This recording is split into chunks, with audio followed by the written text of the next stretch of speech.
মই আমাৰ দলৰ সন্মানীয় বিটিআৰ চিফ প্ৰমোদ বড়ো ডাঙৰীয়ালৈ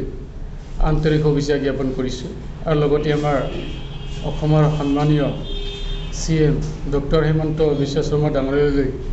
মই শুভেচ্ছা জ্ঞাপন কৰিছোঁ কাৰণ আমাৰ যৌথ দলৰ আলোচনাৰ অন্তত এই উপনিৰ্বাচনত 28 নম্বৰ গোসাইগাঁও সমষ্টিত মোক ভাতৃত্ব প্ৰদান কৰাৰ কাৰণে আৰু এই সুযোগটো আমাৰ যৌথ দলে দিয়াৰ কাৰণে মই সুযোগ পাইছোঁ আৰু আমাৰ ইউ.প দলৰ উদ্বোধন কৰ্তৃপক্ষৰ যিমানবোৰ আমাৰ নেতাসকল আছে এওঁলোকৰ সহায় আৰু সহযোগিতাত মই এইটো পাবলৈ সক্ষম হৈছোঁ।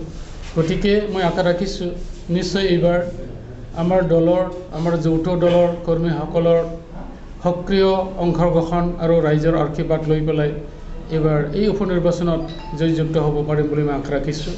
আৰু আজিৰ এই চেগতে মই 28 নম্বৰ গোসাইগাঁও সমষ্টিবাসী ৰাইজক মই আহ্বান কৰিব বিচাৰিছোঁ যে ৰাইজে এইবাৰ যাতে মোক বা আমাৰ যৌথ দলৰ প্ৰাৰ্থী হিচাপে মই যিহেতুকে ইয়াত প্ৰাৰ্থী পাইছোঁ মোক বিপুল ভোটত যাতে জয়যুক্ত কৰাই দি পেলাই এই অঞ্চলৰ বিভিন্ন সমস্যাবোৰক লৈ পেলাই মই যাতে দিছপৰত মাত মাতিব পাৰোঁ আৰু আমাৰ সমস্যাবোৰক এটাৰ পিছত এটা সমাধান কৰাৰ যাতে সুযোগ আমি পাব পাৰোঁ তাৰ কাৰণে মোক যাতে সহায় কৰে তাৰ কাৰণে মই বাৰে বাৰে অনুৰোধ কৰিছোঁ আৰু আপোনালোকে নিশ্চয়কৈ জানে যে চৰকাৰৰ দলৰ হৈ যদি আমি কাম কৰোঁ তেতিয়া আমাৰ যিমানবোৰ সমস্যা আছে এইবোৰক আমি সমাধান কৰিবৰ কাৰণে সুযোগটো পাওঁ কিন্তু চৰকাৰৰ লগত যদি আমি নাথাকোঁ এইটো নাপাওঁ গতিকে আমি চৰকাৰৰে যিহেতুকে অংশীদাৰ দল বা আমি বিটিআৰ আৰু অসমত একেলগে আমি ইউ.প BJP GSP আৰু AJP মিলি পেলাই চৰকাৰ গঠন কৰি এইবাৰ চলাই আছোঁ গতিকে আমাৰ এটা স্কোপ আছে যে মোক যদি জিকাই দিয়ে অঞ্চলৰ কাম কৰিব পাৰিম আৰু আপোনালোকে নিশ্চয় জানে যে 28 নম্বৰ গোসাইগাঁও সমষ্টি হিচাপে আমাৰ ভয়ংকৰ আমাৰ এটা সমস্যা আছে এইটো হ'ল ভূটানৰ পৰা যিটো ব্ৰহ্মপুত্ৰলৈকে আমাৰ সংকোচ নদীটো বৈ আহিছে এই সংকোচ নদীৰ বানপানী আৰু গৰাখহনীয়া হোৱাৰ ফলত আমাৰ জনজীৱন ব্যাহত হৈ আছে বহুত পৰিয়ালৰ ঘৰ বাৰী নাইকিয়া হ'ল গতিকে ইয়াক যদি পাৰ্মানেণ্ট সলিউশ্যন কৰিব লাগে নিশ্চয় চৰকাৰৰ দলত থকা এজন ব্যক্তিকে প্ৰয়োজন হয় গতিকে ৰাইজে এই কথাবোৰক ভাবি পেলাই নিশ্চয় আমাক সঁহাৰি জনাব আৰু আমিও কাম কৰিবৰ কাৰণে সুযোগ পাম আৰু আপোনালোকে নিশ্চয় জানে আমাৰ গোসাইগাঁও টাউনখন মডেল টাউনত পৰিণত হ'বলৈ গৈ আছে আৰু এইবিলাক কৰিবলৈ হ'লে নিশ্চয় আমাক বিধায়ক যদি এজন থাকে নিশ্চয় ইয়াত কাম কৰাত বেছি ফলপ্ৰসূ হ'ব আৰু বিভিন্ন ৰাস্তা ঘাটৰ সমস্যাবোৰ আছে এইবিলাক এটাৰ পিছত এটা কৰিম আৰু ইয়াৰ লগতে আমাৰ নিবনুৱাৰ সমস্যা আমাৰ কৃষকসকলৰ সমস্যা আমাৰ আই মাতৃসকলৰ সমস্যা বা বিভিন্ন ধৰণৰ সমস্যাবোৰ আমি চৰকাৰৰ লগত থাকি পেলাই এই সমস্যাবোৰক আমি কেনেকুৱাকৈ নাইকিয়া কৰিব পাৰোঁ তাৰ কাৰণে আমি চিন্তা চৰ্চা কৰাৰ লগতে আমি কাম কৰিম আৰু আমাৰ এটা সুযোগ আছে যিহেতুকে বিটিআৰ আমাৰ চৰকাৰ হয় আৰু অসম চৰকাৰ আমাৰে বুলি ক'ব লাগিব যিহেতু আমি যৌথ দলত আছোঁ গতিকে এই গতিবোৰক লৈ পেলাই আমি নিশ্চয় আশাবাদী যে অনাগত দিনত আমি গোসাইগাঁও সমষ্টিৰ উন্নয়নৰ কাৰণে নিশ্চয় একেলগে কাম কৰি পেলাই উন্নয়ন সাধন কৰিব পাৰিম। আচ্ছা বিগত 4টা বছৰে বিটিআৰ দলে ইয়াত তেওঁলোকে একেলেঠাৰে ৰাজত্ব চলালে তো তেনে ক্ষেত্ৰত আপোনালোকে অসুবিধাৰ সন্মুখীন হ'ব পাৰে বা কিবা তেনেকুৱা ধৰণৰ আহিব পাৰে নেকি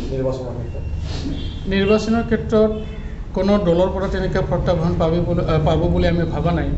কাৰণ আমি যৌথ দল মই আগতে কৈছোঁ আমি যৌথ দল একেলগে চৰকাৰ গঠন কৰি পেলাই চলাই আছোঁ গতিকে ৰাইজৰ এটা নজৰ আছে যে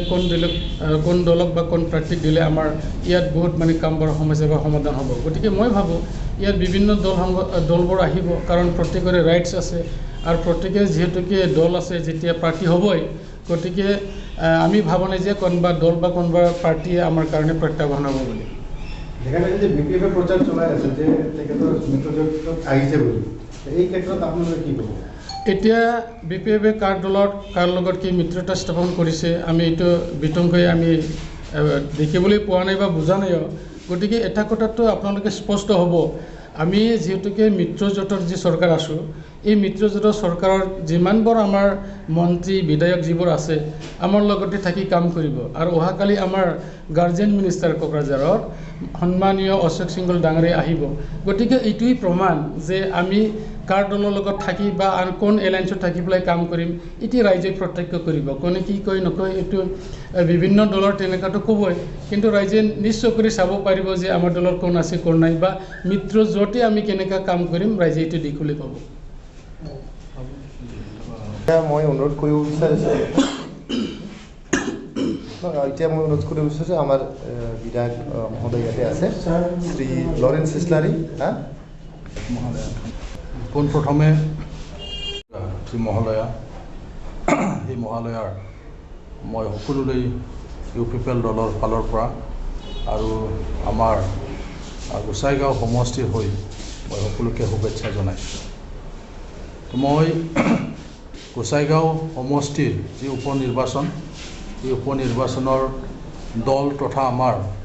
যিটো এলায়েন্স সেই এলায়েন্সৰ মই ইনচাৰ্জ হৈ মানে গোসাইগাঁও সমষ্টিটো চাই আছোঁ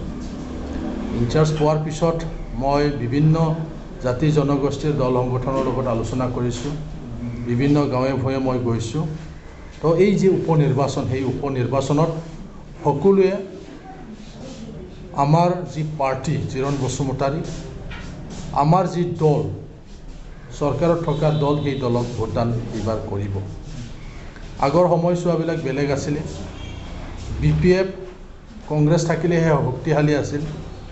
বিজেপি থাকিলেহে শক্তিশালী আছিল বিজেপি আমাৰ লগত কিয়নো আমি BTCটো একেলগে চৰকাৰ চলাইছোঁ ৰাজ্যখনতো আমি একেলগে চৰকাৰ চলাই আছোঁ বিজেপিয়ে তেওঁৰ লগত থকাৰ প্ৰশ্নই নাহে কিয়নো আমিহে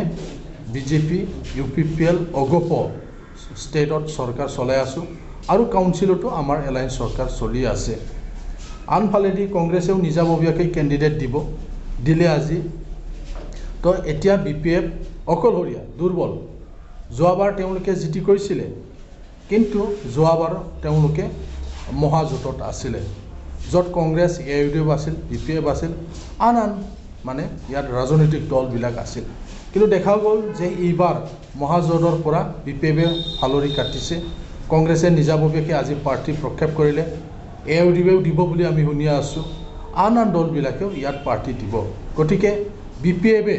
এলায়েন্স থকা সময়তহে শক্তিশালী আছিল গোসাইগাঁৱত অকলে নিজাববীয়াকৈ তেওঁলোকে একো কৰিব নোৱাৰে এই কথাটো স্পষ্ট হৈ আছে গতিকে আমি দেখোঁ যে যিবিলাক বাই ইলেকশ্যন হয় এই বাই ইলেকশ্যনবিলাক উপনিৰ্বাচনবিলাক সাধাৰণতে ৰুলিঙৰ ফেভাৰত যায় যিহেতু গোসাইগাঁৱৰ পৰা জিতিলেও আন তিনিটা সমষ্টিৰ পৰা জিতি গ'লেও অপজিশ্যনে তেওঁলোকে চৰকাৰ ভাঙিব নোৱাৰে চৰকাৰ আমাৰ NDAৰ চৰকাৰেই থাকিব গতিকে ৰাইজে এইবিলাক চাইছে যদি সমষ্টিৰ উন্নয়ন হ'ব লাগে ইয়াত যদি অনুষ্ঠান প্ৰতিষ্ঠান যদি আনিব লাগে ইয়াত নিবনুৱা সমস্যাবিলাক যদি সমাধান হ'ব লাগে ইয়াৰ গৰাখহনীয়া সমস্যাবিলাক যদি সমাধান হ'ব লাগে তেতিয়াহ'লে চৰকাৰৰ লগত থাকিব লাগিব বিটিআৰ চুক্তিৰ পিছত সম্পূৰ্ণভাৱে আমাৰ বিটিআৰ অঞ্চলৰ ৰাজনৈতিক যি পৰিস্থিতি সেই পৰিস্থিতিটো এতিয়া বেলেগ হৈ গ'ল বিটিআৰ চুক্তিত গোসাইগাঁৱতো অনুষ্ঠান প্ৰতিষ্ঠান আমাৰ ইয়াত আছে কেইবাখনো অনুষ্ঠান প্ৰতিষ্ঠান বিটিআৰ চুক্তিৰ যোগেদি আমাৰ ইয়াত আহিব আৰু এই সমষ্টিতে এতিয়া কি ৰাষ্ট্ৰীয় উদ্যান ইয়াত ঘোষণা কৰা হ'ল তো এনেকুৱা বহু অনুষ্ঠান প্ৰতিষ্ঠান আমাৰ ইয়াত আছে গতিকে ৰাইজে দেখিছে সঁচাকৈ যে UPPLৰ দলে ইয়াত উন্নয়নৰ কাৰণে তেওঁলোকে কাম কৰিব পাৰিব যি য'ত UPPL দলৰ এতিয়া কাউন্সিলত চৰকাৰ চলি আছে UPPL দল BJPৰ লগত ৰাজ্যখনত শাসনত আছে গতিকে ইয়াত পৰিৱৰ্তনটো স্বাভাৱিক আৰু এইটো পৰিৱৰ্তন হ'বই তো এনেকুৱা আগৰ নিচিনা তেনেকুৱা বড়ো অনাবড়ো তেনেকুৱা পলাৰাইজো নহয় ইয়াত আন জাতি জনগোষ্ঠীয়ে এইবাৰ এই উপনিৰ্বাচনত তেওঁলোকে কংগ্ৰেছকো নিদিয়ে BPFকো ভোট নিদিয়ে UPPLকে তেওঁলোকে ভোটদান প্ৰদান কৰিব